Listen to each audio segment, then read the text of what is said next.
friends. Welcome to SJ Weekly number 14 for the 23rd of September 2018. I almost forgot to do this one. I've been spending the whole day house cleaning. I've cleaned the recording studio, I've cleaned the office, I've cleaned the bedrooms, I've cleaned the bathrooms, the kitchen, the living room, the porch, everything. Pretty much everything now, with the help of my girlfriend. And honestly, it sounds kind of weird to say, but it feels good to have it all clean. It feels good to sit down in a clean house. So I've decided to take a break with a delicious sweet green tea and look over some bullshit with you guys. Here, just listen to this. Oh yeah, baby. That's good stuff. So, today we have from USA Today, Donald Trump broke the presidency. It's time to get rid of the job altogether. So now we're at the point where the media is advocating for the dissolution of democracy because they still can't get their way. Donald Trump is proof that the U.S. presidency is broken and democracy is in peril. It's time to amend the Constitution and abolish the presidency. Why? I mean, you might even be able to make a decent political argument as to why the U.S. Constitution should be amended and the presidency should be replaced with a prime ministership maybe or a different style of democratic government, something different. You could have that conversation, but this is quite literally just abolish the presidency because we keep losing and we can't compete. Abolish the POTUS. We've seen it. The belligerent typo-ridden tweets, the fawning press conferences with autocrats and overlords, the self-described Nazis on parade praising an American president's name. We've seen it with our own eyes. There is a bloated authoritarian lounging in his bathrobe in a 200-year-old mansion that used to symbolize the principal republic of the world. Yeah, that's all true, at least on some level. And what makes it more interesting is that despite all of those flaws that you're attributing to Trump, you still couldn't beat him at the polls. Your preferred candidate was considered to be worse by the American people. This is a man who openly conspired to cheat with the help of a hostile foreign nation in a federal election. Yeah, they're talking about Russia here. And really, the left has loved Russia up until recently. On election night, he came in second place. Yet due to a scab of slavery in the Constitution, the Electoral College, this usurper has the full power of the most powerful... I can't fucking keep going. The Electoral College is not a scab of slavery. The Electoral College is in place to ensure that densely populated cities with their monoform culture don't get to rule over the entire nation, including the hinterlands of it. Because people in the city have no idea how people in the country live, and vice versa. So they can't simply be trusted to make decisions for the good of both. I mean, right now you have these elitist leftists who live in San Francisco and LA and New York City who think that they know best for everyone on the planet. And the truth is they don't. But they think that their ideas are how society should be set up, not knowing that if it were actually that way, it would completely destroy everyone not living in their coastal elite urban centers. And because they don't know that, they simply can't be trusted with a direct majority, which is why the Electoral College exists. Here, let me couch it in SJW rhetoric. The Electoral College exists to provide some level of privilege to an oppressed class of people. The people who can't afford to live anywhere but the fucking sticks. This usurper has the full power of the most powerful military in history, command of the treasury, the absolute power to pardon, and he can unilaterally annihilate millions of people with his command to deploy nuclear weapons. He's made refugees begging us for mercy into orphans, hoping it will deter other asylum seekers, because he can. He's now poised to put a man on the Supreme Court, Brett Kavanaugh, who believes in supreme leaders, if they're Republican, that is. This may be the most ridiculously skewed paragraph I have ever read on a mainstream media outlet. It's pretty incredible. Russia attacked our country. The target was Hillary Clinton and liberal democracy, and they hit their mark. Now, I'm no expert on the subject, but as far as I know, Russian involvement in the American election basically amounted to uncovering Hillary Clinton's emails and showing the truth to the American population about all the terrible shit she had done. And in that case, we actually owe the Russians a debt of gratitude. So I don't know if that's an attack, more of just, revealing the truth. If you're stunned that President Donald Trump is still in office because he's so horrible and so unpopular and so obviously corrupt, you are not alone. The overwhelming majority agrees with you. Only about 25% of eligible voters voted for President Grab Him by the Pussy, yet the majority was apparently powerless to stop him. Well, if you feel that way, impeach him. Here's what you do. The 2018 elections are coming up. If you felt this way maybe a year ago, you should have fielded candidates who, one, were willing to impeach Donald Trump, two, had other qualities to them that would make them electable by their various constituents, and then, once they got into office in 2018, impeach Donald Trump. That's how you do it. If you actually think that you are part of the overwhelming majority, then surely you could have rustled all this up, but you haven't. All you've been doing since 2016, hell, since Brexit, is throwing a long, unending tantrum. But of course, she talks about impeachment right here. Impeachment won't remove Trump from office. The remedy in our Constitution for a treasonous turncoat who got into the White House on a technicality is impeachment. But guess what? Impeachment has never gotten rid of a bad president in this country. Not ever. Bill Clinton finished his term after being impeached. The threat of impeachment got Nixon to step down, but impeachment as a whole has failed.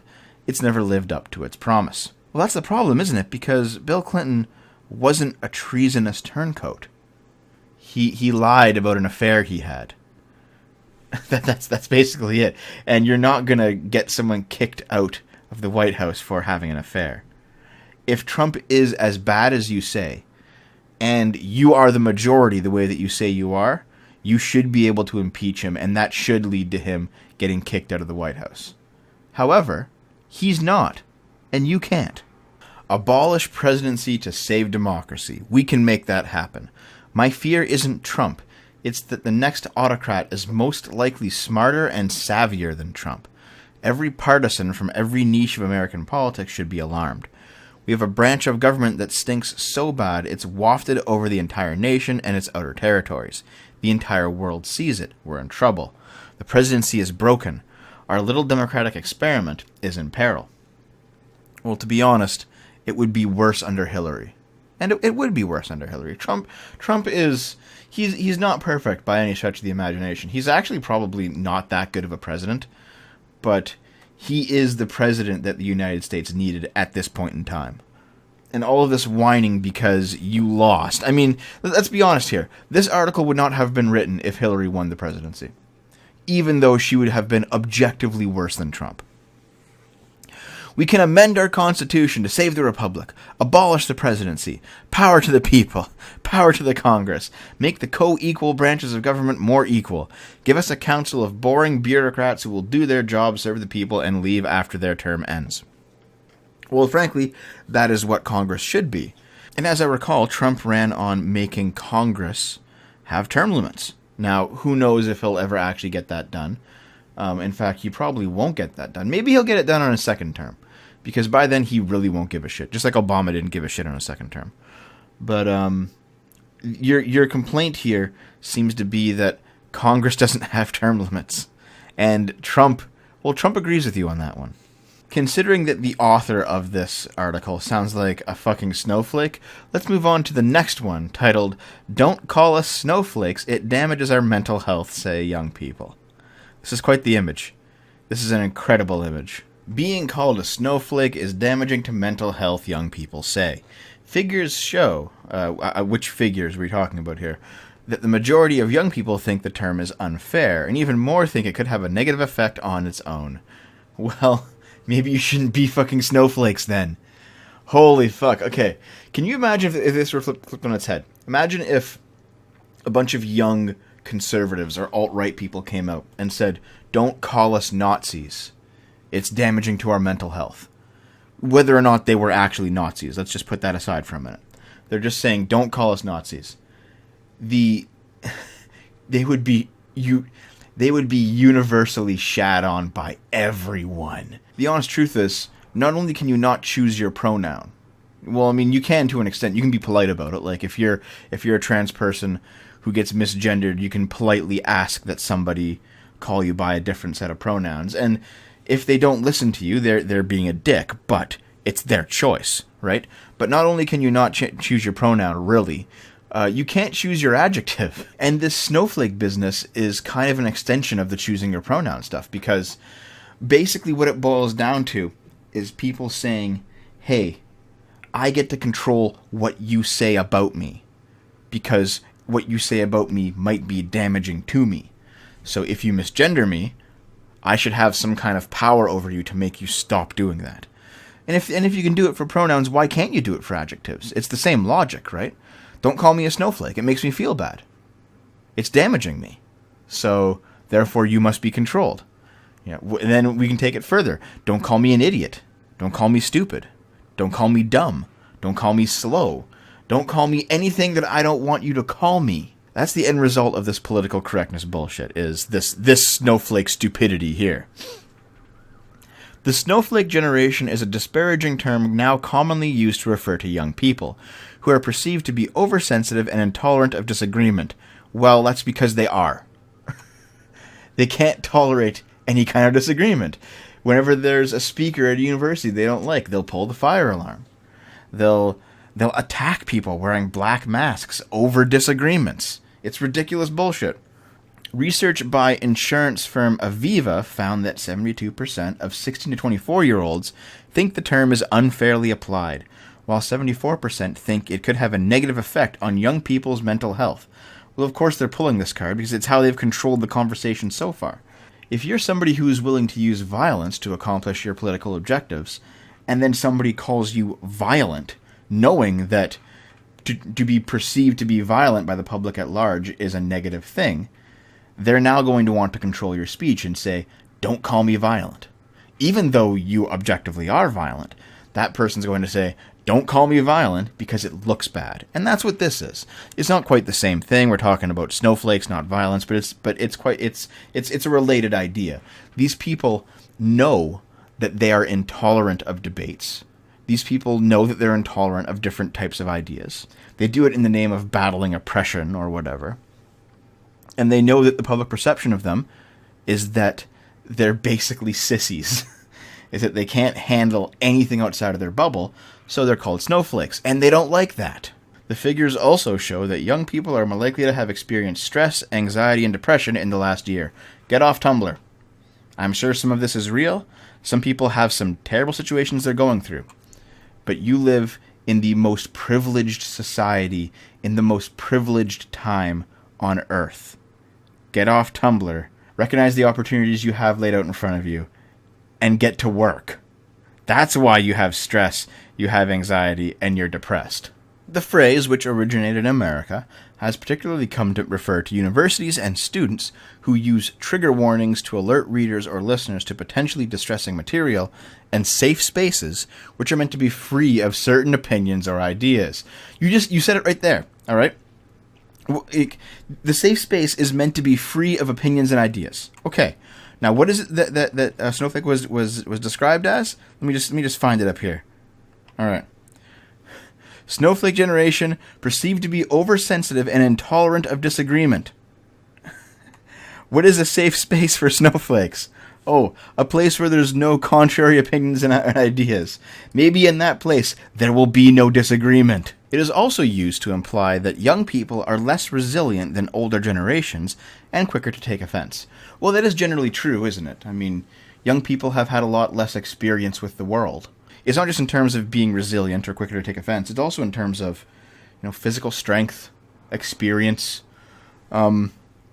capability of dealing with loss, emotional maturity, physical maturity, job experience, wisdom. Like, there's a whole bunch of things that age brings with it, man. And that's just how it is. I mean, maybe you feel discriminated against by time, but good luck winning that battle. It is thought to originate with U.S. author Chuck Palahniuk's 1996 book Fight Club, which contains the line, "You are not special, you are not a beautiful and unique snowflake." And he's right. I mean, being special, there's I don't know, that's been another video idea that I've been rattling around in my head, is snowflakes and being special, because there's more to it than just you are not special. Because in as many ways as you're not special, you are also special. However, it's important to recognize which ways you're special, which ways you're not, and not simply assume things are the way that you want them to be. It's a very complicated topic. Maybe I'll talk about it some other time. But let's move on to The Guardian's The Myth of Freedom. Governments and corporations will soon know you better than you know yourself. Belief in the idea of free will has become dangerous. We are now at the point where humanity needs to be stripped of free will, according to the far left. Should scholars serve the truth, even at the cost of social harmony? Yes. Okay. You're already starting the article with, I think, the worst thing I've read in a long fucking time. Yes, they should serve the truth even at the cost of social harmony. How is that even a question? Should you expose a fiction even if that fiction sustains the social order? In writing my latest book, 21 Lessons for the 21st Century, I had to struggle with this dilemma with regard to liberalism. On the one hand, I believe that the liberal story is flawed, that it does not tell the truth about humanity, and that in order to survive and flourish in the 21st century, we need to go beyond it. Well, the problem is, one, I don't know what type of liberal this person is talking about. Oftentimes when people say liberal nowadays, they mean left. And liberalism is not an idea that is specifically tied to the left. The left's progressive wings and Marxist wings are very anti-liberal, right?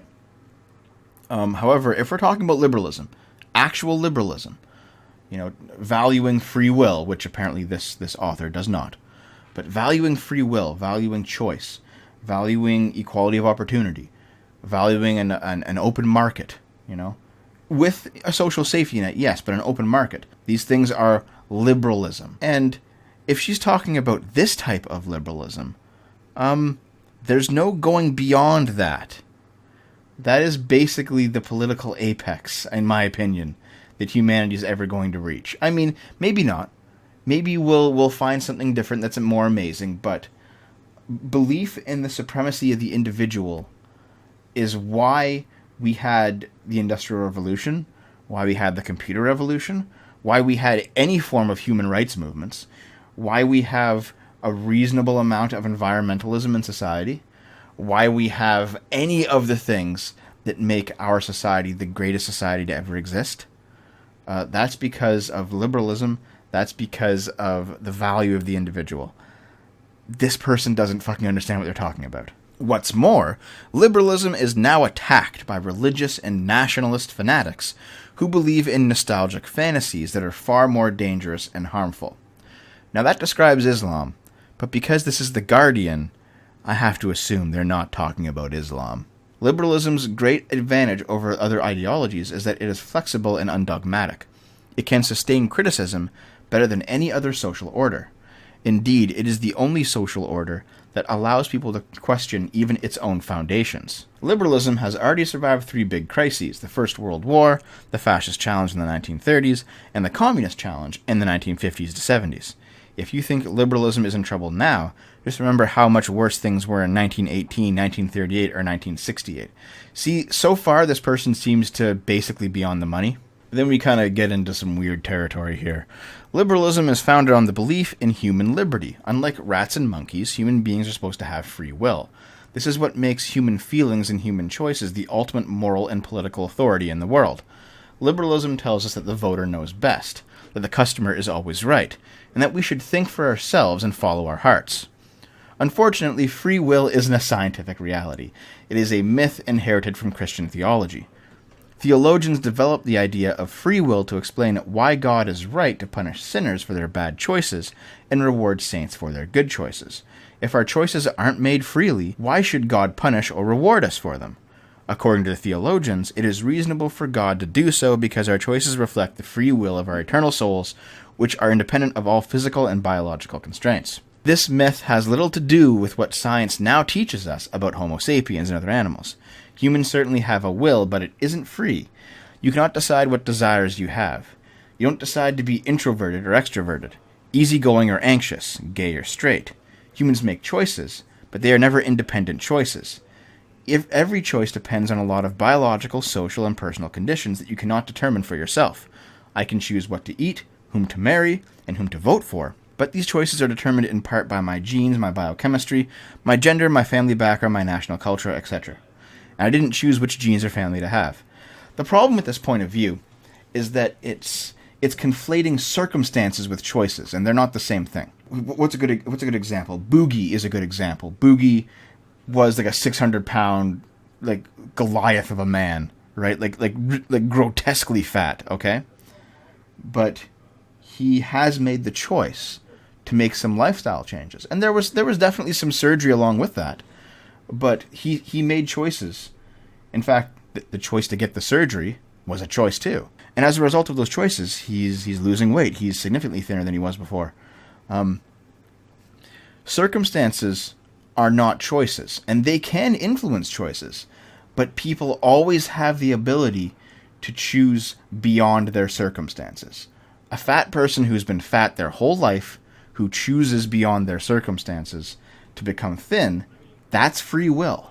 An alcoholic who has been drinking for 20 years, who makes the choice to stop, that's free will. It's not easy, no one's saying that it's easy, but the choice is still there. This is not an abstract theory. You can witness this easily. Just observe the next thought that pops up in your mind. Where did it come from?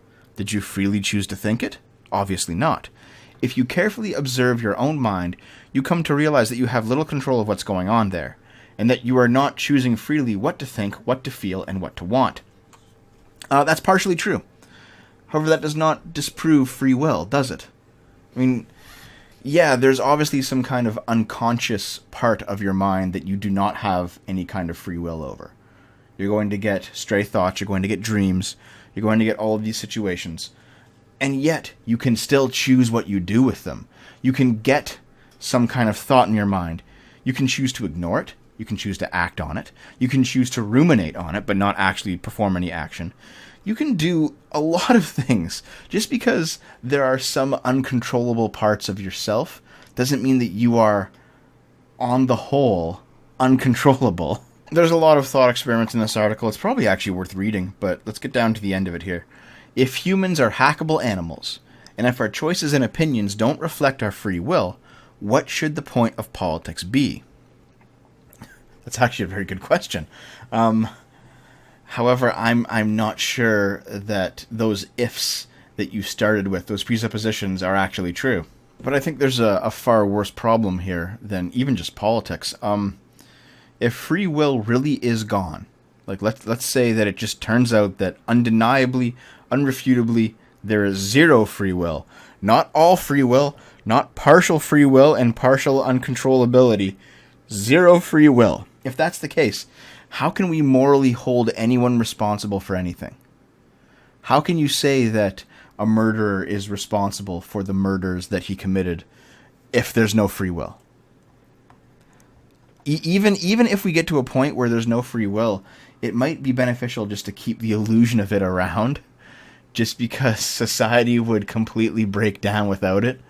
And maybe that's the point of this article. In any case, it's good to be back making these again regularly. Hopefully you will see a new video from me, a new full video, in fact, coming up this week. And if you do want to see more of me, you can always drop by my Twitch channel, twitch.tv/shortfatotaku. I usually stream there 5 nights a week. I'll see you there, hopefully. I love you guys.